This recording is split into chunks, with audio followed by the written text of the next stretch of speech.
capítulo 2 de Gálatas, versículo 1 e 2. Paulo está dizendo o seguinte: 14 anos depois, subi outra vez a Jerusalém com Barnabé, levando também a Tito.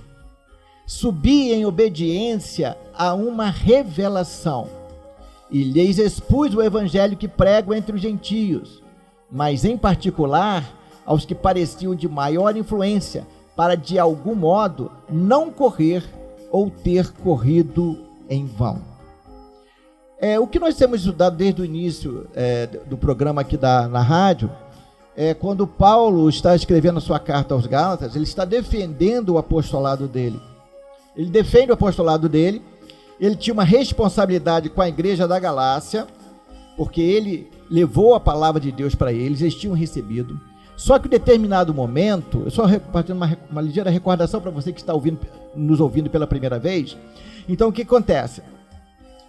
Ele toma uma atitude de escrever essa carta, porque ele recebeu uma informação de que alguns falsos mestres estavam entrando ou sorrateiramente na igreja e levando ensinos mentirosos. Estavam levando ensinos que desvalorizava o sacrifício que Jesus fez na cruz, alegando que não bastava somente aceitar ou crer em Jesus, teria que cumprir os rituais judaicos. Por quê? Eram judeus que estavam vindo da religião judaica, estavam querendo colocar dentro da igreja de Cristo ritos do que eles praticavam lá, como se o sacrifício de Jesus não fosse eficaz e nem fosse eficiente, que se aquele sacrifício dependeria de fazer outras coisas.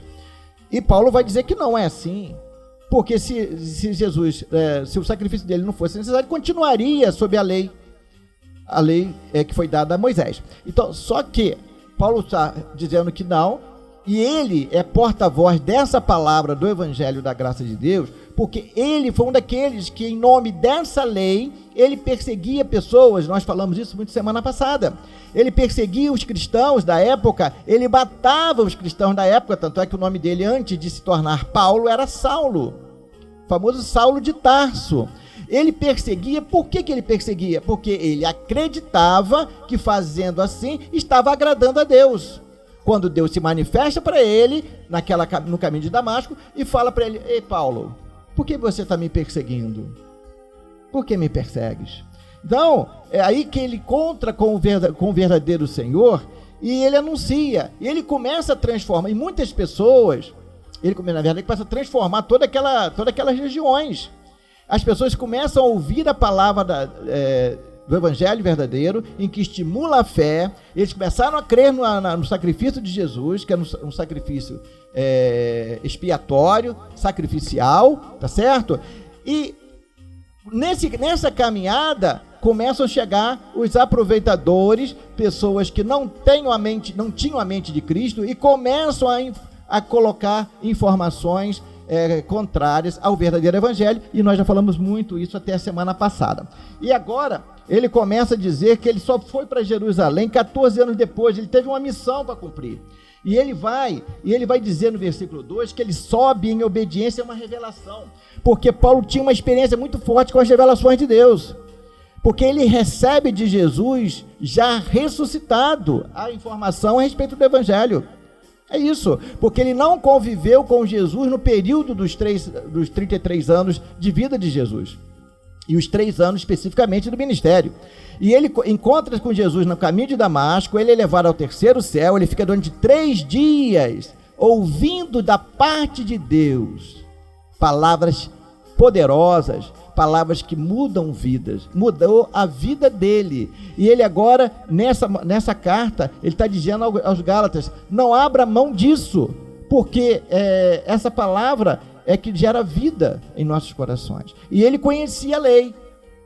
Eu já falei isso aqui, porque a lei suscita ira. Ele tinha sido uma pessoa irada, e ele matou pessoas. E o Evangelho de Jesus não mata pessoas. O Evangelho de Jesus gera vida nas pessoas. O Evangelho de Jesus, ele não veio para destruir, Claro, ele veio destruir as obras do inimigo, mas você, ele veio gerar vida, veio trazer vida e uma vida em abundância. É esse que ele está mencionando. E ele vai falar que ele é obediente a uma revelação. Revelação tanto na palavra que Jesus deu para ele a respeito do verdadeiro evangelho, como na revelação de aí sim, 14 anos depois, ele vai até Jerusalém a conversar com os outros apóstolos. E a partir do versículo 3, você vai perceber aí o seguinte, ele vai dizer o seguinte: contudo, nem mesmo Tito, que era um grande companheiro de Paulo, era um jovem, mas era amigo e companheiro de Paulo, que estava comigo, sendo grego, foi constrangido a circuncidar-se. Porque esses judaizantes que estavam chegando na igreja da Galácia queriam agora que todas as pessoas que pertenciam àquela igreja fossem circuncidados. Isso era uma prática especificamente judaica, que praticava o judaísmo. E eles estavam querendo trazer essa prática para dentro da igreja do Senhor Jesus. E isto por causa dos falsos irmãos, que olha a expressão que ele usa no versículo 4, ele chama esses irmãos que estão trazendo essa mensagem de falsos irmãos, que se entremeteram com o fim de espreitar a nossa liberdade, que temos em Cristo Jesus, e reduzir-nos à escravidão. Então esses falsos irmãos, qual era o pensamento dele? Eles se intrometeram ali para quê? A fim de espreitar a nossa liberdade, porque Jesus diz que conhecereis a verdade e a verdade vos libertará. Essa é a mensagem do Evangelho de Jesus, o Evangelho que liberta, não é um Evangelho que te amarra e que te prende. Paulo agora está reivindicando isso, está declarando isso. Não aceita esse tipo de informações, porque eles estão espreitando a vossa liberdade, eles estão querendo trazer para vocês julgos, peso sobre as suas costas, obrigações sobre as suas costas. Então, ele aqui está dizendo que eles estão a fim de espreitar a nossa liberdade que temos em Cristo Jesus e reduzir-nos à escravidão. Escravos nós éramos antes, e Paulo está dizendo isso, a escravidão foi antes de encontrar com Jesus. A partir de Jesus, não é mais escravidão, é liberdade. Se o Filho vos libertar, o próprio Jesus diz isso, verdadeiramente sereis livres. Não se concebe o evangelho que te amarra, se vive um evangelho que te liberta. Essa é a mensagem que Paulo estava trazendo para a igreja da Galácia. E a partir do versículo 6, Gálatas capítulo 2, versículo 6 agora.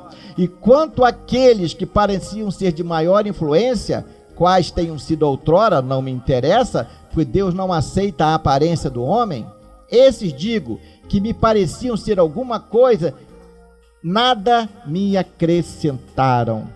É o que ele está dizendo aqui. Nada me acrescentaram. Antes, pelo contrário, quando viram que o evangelho da incircuncisão me fora confiado, como a Pedro o da circuncisão. Pois aquele que operou eficazmente em Pedro para o apostolado da circuncisão, também operou eficazmente em mim para com os gentios. E quando conheceram a graça que me foi dada, Tiago, Cefas e João, que eram reputados colunas, me estenderam a mim e a Barnabé a destra de comunhão, a fim de que nós fôssemos para os gentios e eles para a circuncisão. Então, fica muito claro aqui que quando Paulo se encontra com Pedro, com Tiago e com João, lá em Jerusalém, porque eles tinham a visão ainda muito, porque eles saíram do judaísmo. E eles não tinham toda a informação da ação do Espírito Santo naqueles que não eram judeus. Paulo vai dizer e vai colocar de tal maneira que aí eles vão entender que ele, Paulo, ele era apóstolo daqueles da incircuncisão, daqueles que não eram judeus. E os próprios Gálatas não eram judeus, né? Então, esse evangelho que ele tem anunciado e que estavam operando maravilhas, o Espírito Santo o Espírito Santo que desceu sobre a igreja lá em Jerusalém, era o mesmo Espírito que estava agindo em Paulo, e Paulo estava colhendo o quê? Bons resultados. Então, o que ele anunciava não era contraditório, o que ele anunciava era verdadeiro e era vivo, e ele apresentava resultados. Ficam estabelecidos. Então, vamos tratar dos judeus, a igreja, a liderança da igreja, com aqueles que eram da circuncisão, que eram judeus. E Paulo ficou com a missão de levar a palavra para aqueles que não eram judeus, que eram gentios, e esses somos nós. Ok? E com isso nós estamos livres das práticas judaicas. E hoje, muitas vezes, igrejas que deveriam estar anunciando, estão colocando práticas judaicas dentro dos seus cultos. Como você tem o melhor, e vão se escravizar. Eles queriam que fosse praticado a circuncisão. Era uma prática judaica que acontecia com os meninos quando tinham, não sei se era 7 anos, aproximadamente, nesse período. E agora, Paulo está dizendo, nós somos livres, e esses falsos irmãos estão espreitando a nossa liberdade. Eles querem nos levar para a escravidão. Não aceite isso, abençoado. Você é um amado de Deus. Deus morreu por você, mandou seu próprio Filho, Jesus Cristo, morrer por mim e por você, e trazer vida para você, libertar você, dizer para você que você é um amado dele, dizer que você tem muito valor, que ele pagou um alto preço pela sua vida.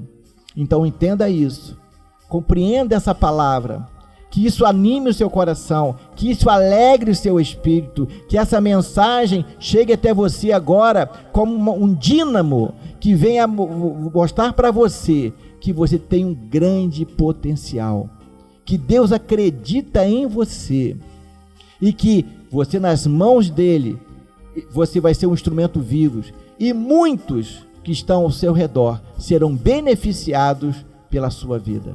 Acredite nessa palavra. É a mensagem do Evangelho do Senhor Jesus, esse Evangelho que gera vida.